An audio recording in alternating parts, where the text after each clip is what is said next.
that is important to every single one of us as Americans. This is not a partisan issue. It has to do with the integrity and the strength of our democratic republic.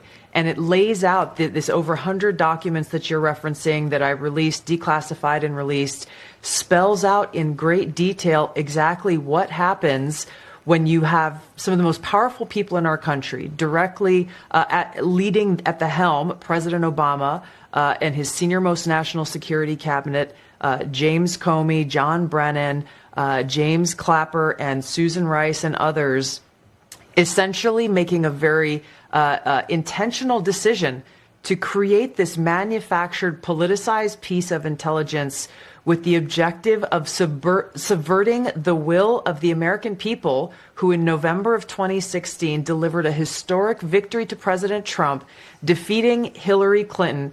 And President Obama and his team, their goal was to essentially not accept the decision of the American people and to use this manufactured, politicized intelligence as a means to enact what would become essentially a years-long coup against President Trump. You have gone into great detail over these years of what the effects of this document and this decision have resulted in.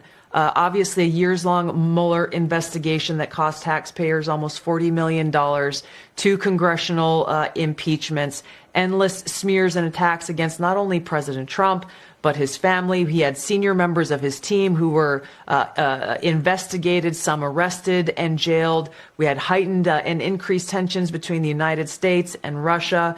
The list goes on and on about the consequences of President Obama and his senior cabinet members politicizing intelligence once again, and I say these words very clearly, to enact what was essentially a years-long coup, subverting the will of the American people in that election in November. Now, you referenced this President's Daily Brief document that was drafted for President Obama in early December that reaffirmed what the intelligence community professionals, as you say, had been assessing for the previous 6 months leading up to the election, which was that Russia neither had the intent nor capability to essentially hack the outcome of the U.S. election.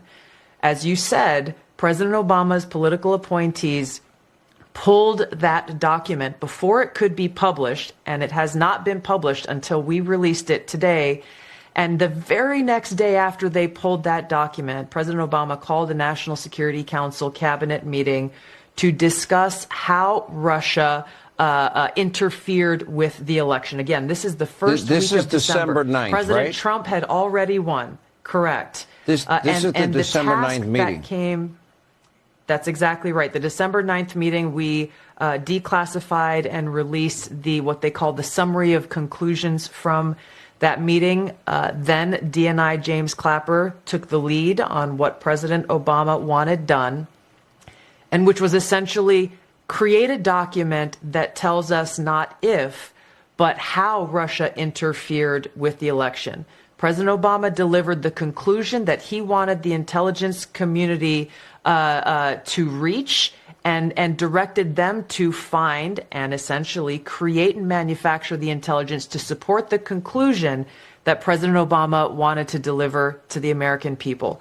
Once that document was drafted, the deep state kicked into gear and did what they usually do. They started leaking this classified information out to their friends at the Washington Post and others who are working hand in glove with the deep state to lay the groundwork for the assessment that they eventually released that served as the basis once again for this years-long coup with the goal of trying to subvert the American people's will and usurp President Trump from being able to deliver on the mandate that the American people gave to him when they chose to elect him as president of the United States.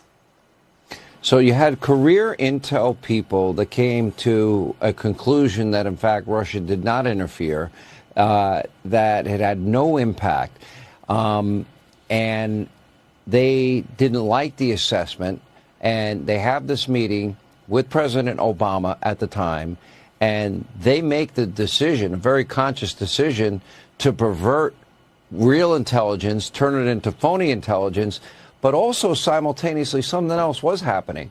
And James Comey, for example, was warned about the Russian disinformation dossier that was paid for by Hillary Clinton. He was warned not to trust it, but it became the bulk of information for not one but 4 separate FISA warrants, ruined Carter Page's life, but also backdoored an ability for them to spy on President Trump, candidate Trump, and transition team Trump. Nobody was ever held accountable for that either. Now, to me, it sounds like you have appointed, powerful bureaucrats that just flat out created a narrative that was false to undermine a duly elected president. Now, if that's not a grand conspiracy, I don't know what would be. Do you see crimes here? I do, Sean, and I'm referring all of these documents that we have found and uncovered, referring them to the Department of Justice for further investigation, accountability, and action, not just investigation, but action.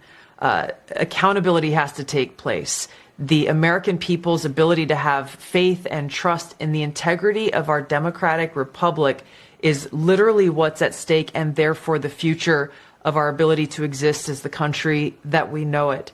This accountability is critical to make sure that this never happens again. Exposing the truth and naming those who are responsible should drive that accountability that has to take place. I just want to mention quickly, Sean, you mentioned the Steele dossier. That plays a critical role in these documents that we released, specifically because James Clapper, James Comey, John Brennan, they all knew that the Steele dossier was discredited at this point. It's not something any intelligence professional looked to as something that could be referenced or should be referenced in any intelligence assessment whatsoever. I know that there were professionals who were told include the Steele dossier in this January Obama-directed manufactured piece of intelligence, and they protested to people like John Brennan and James Clapper. They were shocked that it would even be considered. The Steele dossier was used in this manufactured assessment that President Obama directed be created, along with many other pieces of intelligence that the intelligence community itself, for months leading up to the election, said this is not credible and should not be used at all.